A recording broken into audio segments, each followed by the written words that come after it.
आप किसी की सांस की जांच करते हैं तो उन्हें मृत घोषित कर सकते हैं, लेकिन वे अभी भी संवेदनाएं महसूस कर सकते हैं। चीन में उड़ान की एक पूरी पद्धति है। आपने उन फिल्मों को देखा होगा जहां उन्हें उड़ान में महारत हासिल है और वे थोड़ा बहुत यहाँ वहां उड़ सकते हैं। इसे सक्रिय बनाने के लिए योगाभ्यास है। अगर व्यान घटने लगता है तो आपके जीवित होने के बावजूद शरीर सड़ने लगेगा। कुछ प्रकार के सांप के जहर हैं जो ऐसा कर सकते हैं। यही कारण है कि इस संस्कृति में 14 दिनों तक चलने वाली रस्में हैं।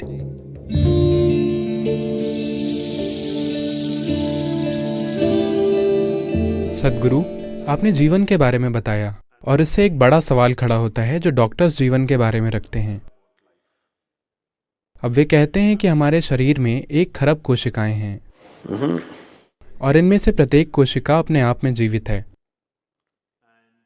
और जब आप कहते हैं कि रोगी जीवित नहीं है, या सिर्फ इतना है कि मस्तिष्क 2 या 3 मिनट के बाद मर जाता है, लेकिन शरीर का एक बड़ा हिस्सा अभी भी जीवित है। वो अब बदल गया है।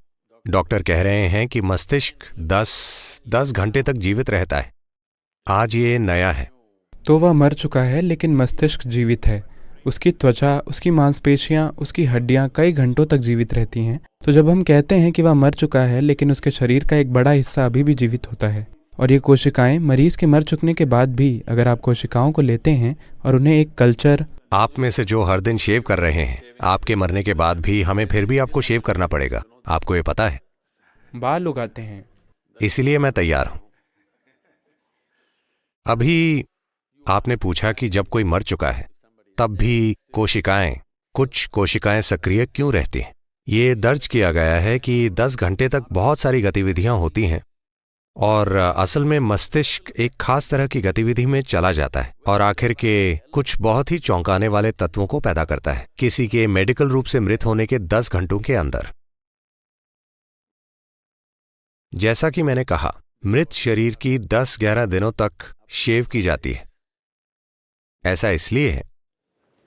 What we are calling as life physically is a mechanism on many different levels.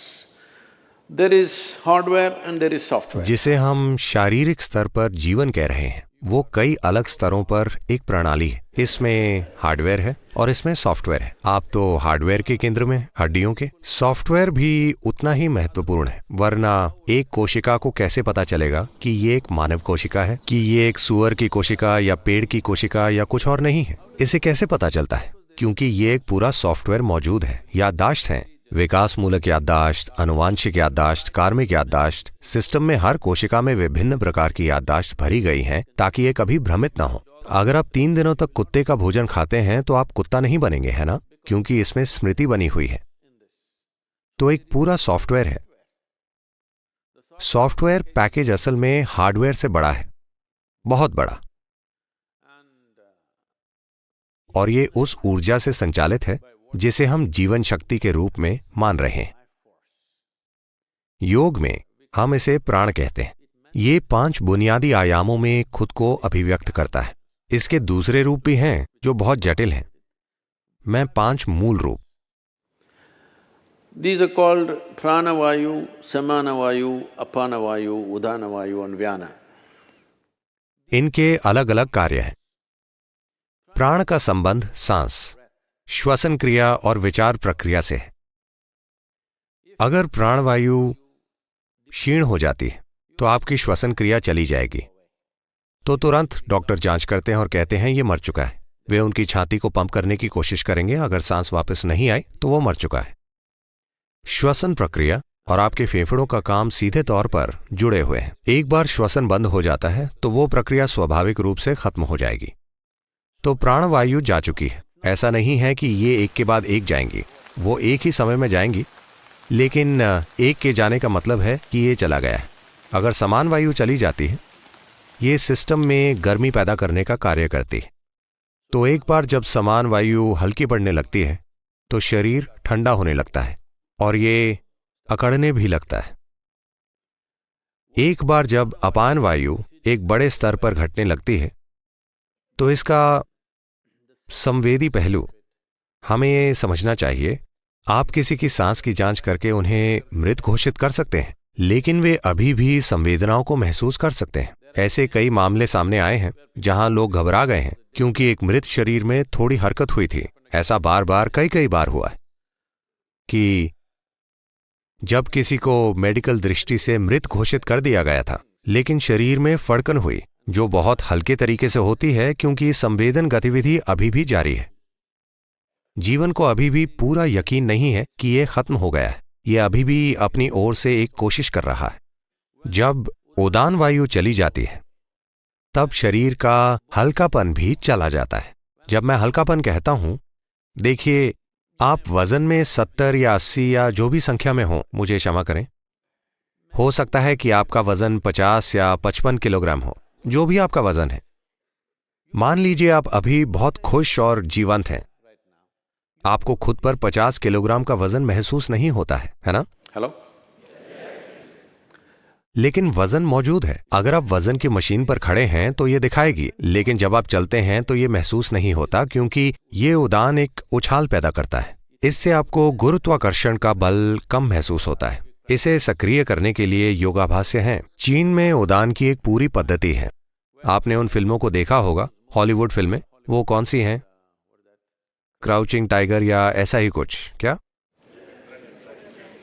हाँ, तो ये उड़ान की संस्थाएं हैं जहां उन्होंने उड़ान में महारत हासिल की है, जहां वे हवा में थोड़ा बहुत यहां वहां तैर सकते हैं। खैर, फिल्मों में थोड़ा बढ़ा चढ़ाकर होता है, लेकिन शरीर ज्यादा हल्का, ज्यादा उछाल वाला बन जाता है। एक मार्शल आर्ट फाइटर के लिए उछाल का होना बहुत महत्वपूर्ण है। ऐसे कई मामले सामने आए हैं जहां कुछ बैले डांसर और मार्शल आर्ट एक्सपर्ट्स ने वो कर दिखाया है जो शारीरिक रूप से संभव नहीं लगता था। वे उतनी ऊंचाई तक उछले जिसे सभी भौतिक वैज्ञानिकों ने बिल्कुल असंभव माना, लेकिन सिर्फ ज्यादा उछाल पैदा करके वो उस स्तर से आगे निकल गए। तो उड़ान उछाल को तय करता है। एक बार जब उड़ान कम होना शुरू होता है, अचानक शरीर भारी हो जाता है। वजन हमेशा वही रहता है, वजन नहीं बढ़ता, लेकिन अब आप ज्यादा वजन महसूस करते हैं क्योंकि उड़ान चला गया है। डॉक्टरों को यह पता हो सकता है, शायद डॉक्टर ये काम नहीं करते। जो लोग अस्पताल में काम करते हैं वो जानते होंगे, एक जीवित व्यक्ति को और एक मृत व्यक्ति को उठाकर ले जाना, इसमें एक बड़ा अंतर होता है, सिर्फ इसलिए क्योंकि उड़ान चला गया है, अब कोई उछाल नहीं। चौथे आयाम को व्यान कहते हैं। इसकी प्रकृति संरक्षण की है। अगर व्यान घटने लगता है तो आपके जीवित होने के बावजूद शरीर सड़ना शुरू हो जाएगा। कुछ खास तरह के सांप के जहर हैं जो ऐसा कर सकते हैं। अगर वो आपको काटते हैं तो आप मरेंगे नहीं, लेकिन शरीर के अंग वास्तव में अलग होकर गिरने लगेंगे क्योंकि व्यान घट रहा है और अंग अलग होने लगेंगे। तो जैसे ही व्यान कम होता है, सड़ने की प्रक्रिया शुरू हो जाएगी। योग में ऐसी पद्धतियां हैं जहां हम चाहते हैं कि सभी सातों लगभग एक साथ ही निकलें। हम चाहते हैं कि ये सभी 1-1.5 घंटे के भीतर ही चले जाएं। सामान्य मृत्यु की स्थिति में यह उस व्यक्ति की उम्र पर निर्भर करता है कि कोई खास शरीर कितना जीवंत है।